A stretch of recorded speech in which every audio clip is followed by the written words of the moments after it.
Subscribe करने के बाद घंटा बजाएं ताकि आप दूसरा अपडेट घंटा भी मिस ना कर पाएं।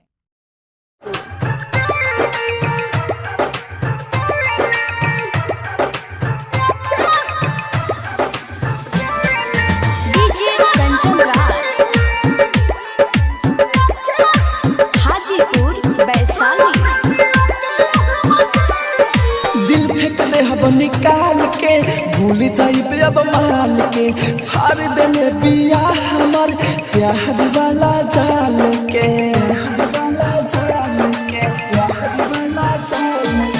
दिल फेंक दे हब निकाल के, भूल जाइबे अब मान के।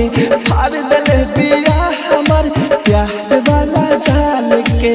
लागता के मारे वाला खबर अब मिली रे मिली। धोखा देले बिया हमारा पीली रे पीली। रोहतानिया के हम दिली। धोखा देले बिया हमारा पीली रे पीली। रोहतानिया के हम दिली। Mix by AG recording studio.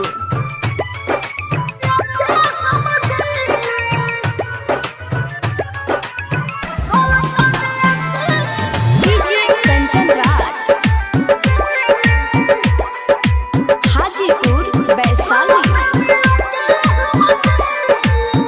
एगो ता पढ़ाई छूटल, दोसर घर दुआर रे।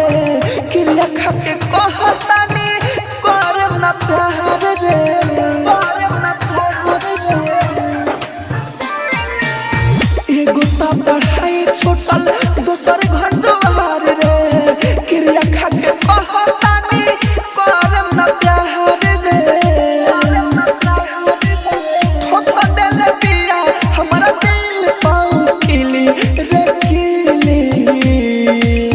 धोखा देले बिया हमारा पीली रे पीली।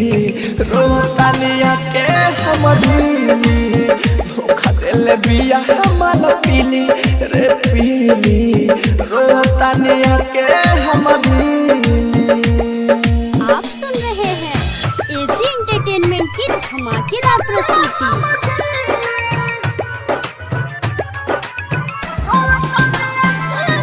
डीजे कंचन राज,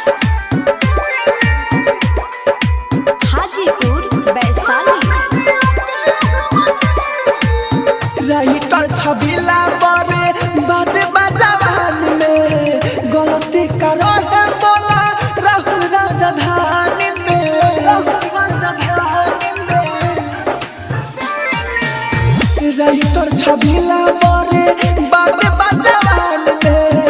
गलती करो है बोला राहुल राजधानी में, राजधानी में। मोर पानी भूखे खटो पिया चिकन चिली रे चिली। धोखा देले बिया हमारा पीली रे पीली। रोहतानिया के हम दिली।